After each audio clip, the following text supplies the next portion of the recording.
Monsieur Delitro, première question.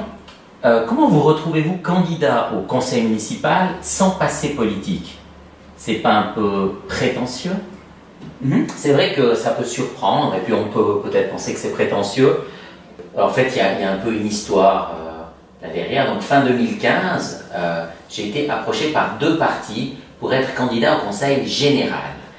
J'étais flatté, mais j'ai répondu aux 2 par la négative. Les premiers qui m'ont demandé, c'est le PS, puis je leur ai expliqué que vraiment la charge ne m'intéressait pas du tout, et j'avais pas mal de raisons pour ça. En priorité, chez moi, c'est la famille, donc je trouvais que j'avais pas de temps à consacrer à la politique. Et puis, je ne me voyais pas du tout dans un législatif. Par exemple, mon ami Christian Mayor, à qui j'ai toujours dit « Mais pourquoi tu te lances pas une fois au conseil municipal ?» m'a toujours dit « Ah non, moi je suis un type de législatif. » Et moi, je me vois plus comme quelqu'un d'exécutif. Je me vois plus vraiment pour prendre des décisions que pour proposer des choses. Ensuite, il y a le PCS, centre-gauche, qui m'a contacté.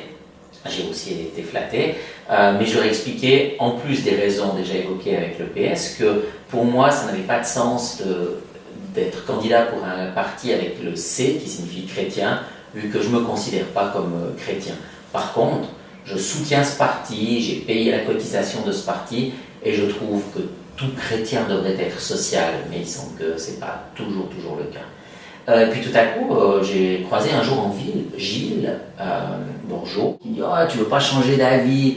Puis je dis « Non, écoute, Gilles, ça m'intéresse pas. » Puis tout à coup, il me dit « Pile municipal. » Je dis « Ah, alors ça c'est tout à fait autre chose, il y a un changement de boulot, c'est vraiment quelque chose à réfléchir. » Je suis rentré chez moi, j'en ai parlé à mon épouse Stéphanie, qui m'a dit « Mais écoute, c'est quelque chose qui t'intéresse, tu pourrais essayer. Moi je pense que ce serait bien. » Donc quand Guillaume Sonati, le président du PS qui avait du coup discuté avec Gilles, m'a appelé, je lui ai répondu que je me mettais à disposition du parti à condition encore, je mettais un bémol, c'est que je voulais que le PS, que les membres du PS m'acceptent comme candidat légitime, parce que voilà, en étant un néophyte comme ça, et puis dire moi je veux être au conseil municipal ou rien, comme vous l'avez dit, c'était peut-être un peu prétentieux, et l'Assemblée du PS m'a donné ma légitimité, donc c'est pour ça que je suis candidat au conseil municipal.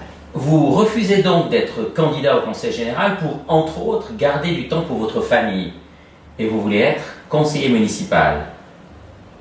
Elle est où la logique, là?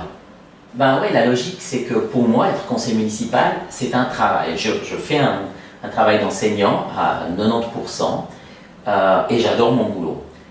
Mais si je deviens conseiller municipal, je vais vraiment baisser mon temps de travail. Si je suis élu, à partir de 2017, je vais baisser mon temps de travail au cycle d'orientation en fonction de mon salaire. C'est-à-dire qu'un conseiller municipal gagne plus de 40 000 francs par année, et ben moi je vais baisser mes heures au cycle d'orientation de manière à pouvoir aussi me libérer du temps pour mon autre travail.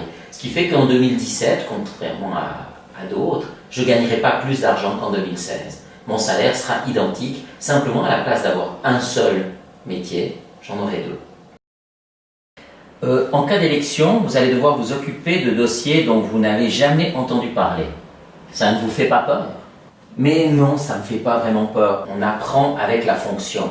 Je ne pense pas que les actuels conseillers municipaux, les anciens conseillers municipaux, aient tous été des spécialistes absolus du dicaster dont tout à coup ils se sont retrouvés chefs. Je pense qu'on peut travailler avec des chefs de service, avec des employés communaux qui connaissent très bien leur travail, qui le font très bien, et on s'appuie sur eux et ensuite on arrive à diriger un dicaster, même si au départ on n'est pas un spécialiste. Par exemple, prendre un exemple que je connais assez bien, il y a quelqu'un qui s'est présenté au Conseil d'État en disant ouais, c'est super de mettre, inventons, un enseignant à la tête de l'école valaisanne parce qu'un enseignant connaît très bien le sujet. Je ne suis pas très convaincu du résultat quelques années après. Tenir des théories sur Facebook, c'est bien joli, mais le conseil municipal, c'est la réalité. C'est pas virtuel. Et c'est justement ça qui m'intéresse. Je vais certainement continuer à tenir des théories sur Facebook, en salle des maîtres, au bistrot, parce que je pense aussi que c'est très important. Je vais continuer à dénigrer assez systématiquement l'UDC, l'extrême droite. Pour moi, c'est important, je dirais que c'est vital. C'est quelque chose qui me fait peur, la montée des extrémismes en Suisse. Et donc, je vais continuer. Mais à côté de ça, justement, donc moi, j'ai envie de me battre vraiment contre cette extrême droite, on va dire. Pas seulement en tenant des théories, mais je considère aussi que, en me retrouvant à table avec d'autres conseillers municipaux qui n'auront pas les mêmes idées que moi, je suis sûr qu'on arrive à un consensus. Je suis sûr que je peux être d'accord avec quelqu'un de l'UDC, même si je ne partage pas ses idées, je peux être d'accord sur certains sujets et je crois qu'on peut prendre des décisions ensemble. Mais au juste, quelles sont vos idées? Quel est votre programme? Alors je ne vais pas être très original, mon programme c'est un programme de gauche. Je suis pour la justice sociale, aider les personnes dans le besoin, que ce soit les jeunes qui ont besoin d'être aidés, les moins jeunes, les familles, les étudiants, les chômeurs, tous ces gens qui ont besoin d'aide. Et je suis vraiment pour promouvoir la mixité. Je pense que c'est important dans une ville comme la nôtre que les jeunes rencontrent les moins jeunes, que les personnes qui arrivent de l'étranger ne se retrouvent pas tous au même endroit, mais se retrouvent avec des personnes âgées d'ici, des personnes jeunes d'ici. Je suis vraiment pour cette mixité dans notre ville. Je trouve que Monté, c'est vraiment une ville où il fait bon vivre, et j'aimerais bien que ça continue. Et je pense que une des possibilités pour que ça continue, c'est de promouvoir cette mixité, ce mélange qui est vraiment très cher à mon cœur. Je suis prof au cycle d'orientation. Quand j'entends des personnes âgées qui disent « il n'y a plus de respect, il n'y a plus de jeunesse », ça me fait mal parce que c'est pas du tout ma réalité. Et je me dis que ces gens-là, s'ils le disent, c'est simplement parce qu'ils ne côtoient pas les jeunes, parce qu'ils n'ont jamais discuté avec des jeunes. Et que moi je trouve qu'on a une jeunesse merveilleuse avec laquelle j'ai la chance de travailler tous les jours. Et j'aimerais bien que tout le monde s'en rende compte. Et puis voilà, il y a peut-être aussi mon côté un petit peu idéaliste. Certains disent de moi bisounours. Ça me fait un peu rire. Moi, j'accepte tout à fait d'être un bisounours, mais ce qui me fait rire, c'est que souvent les gens qui me traitent de bisounours sont des gens qui croient que l'hymne national ou le port du voile à l'école sont des sujets sérieux. Mais c'est eux qui vivent dans une planète à part. Moi, j'ai envie de m'intéresser aux problèmes sérieux de notre ville, pas à des broutilles. Rien de concret, en fait. On peut voir ça comme ça, oui. Moi, j'ai rien envie de promettre. J'ai pas envie, par exemple, de dire il faut baisser les impôts. Pour moi, les impôts, c'est quelque chose de très important. Bien sûr, quand je dois les payer, je dis pas que je suis content, mais ça permet plus de justice, parce que jusqu'à preuve du contraire, c'est ceux qui gagnent beaucoup d'argent qui payent beaucoup d'impôts. Et c'est pas très porteur comme message de dire à ses électeurs, voilà, je vais pas vous faire baisser les impôts.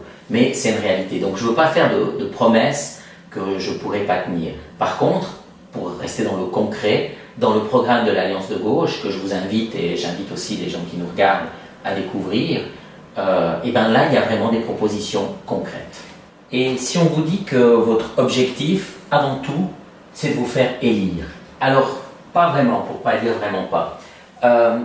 Voilà, dans la situation actuelle, la ville de Monté est gouvernée par 9 personnes. Il y a 8 personnes de droite et 1 personne de gauche. Et on ne va pas me faire croire qu'à Monté, il n'y a que 1/9 de gens qui sont à gauche. Donc moi, mon idée, ma candidature, ça vise à amener des voix à ma liste, à l'Alliance de gauche, dans le but qui est de personnes élues de cette liste. Et puis que ce soit moi ou pas, ça n'a pas beaucoup d'importance. Je dis souvent, comme boutade à mes colistiers, d'ailleurs, à ce sujet, je reparlerai de mes colistiers, je dis, si on a 5 élus, puis que moi je suis le 6e, je fais péter le champagne. Voilà, moi je me bats pour qu'il y ait une plus grande représentation des gens de gauche. Si c'est moi, c'est très bien. Si c'est pas moi, c'est très bien aussi. Eh bien, merci Monsieur Delitro. On vous souhaite bonne chance pour ces futures élections. À bientôt.